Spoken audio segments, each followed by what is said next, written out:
আবারও কে যেন আমার বালিশের মাথার উপরে বসে আছে। মানে তখন আমি হাতটা উপরে দিয়ে তার শরীরটা পুরোটা আমি অনুভব করতে পারলাম যে আমি তার শরীরটাকে ধরছি। তার পায়ে আমার হাত লাগলো, পাও মানে পায়ের যে নখগুলো সেগুলো আমি হাত দিয়ে স্পর্শ করতে পারছি। আমার তো তখন পুরো শরীর ঘেমে অবস্থা চাই অবস্থা। আমি লাফ দিয়ে উঠলাম।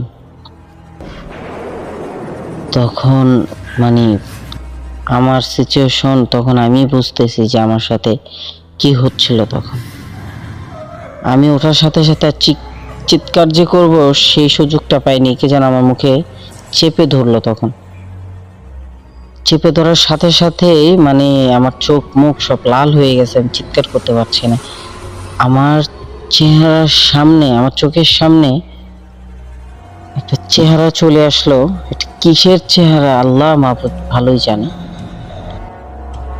রক্ত মাখা বিশ্রী একটি চেহারা, মুখ দিয়ে টকবক করে রক্ত পড়ছে।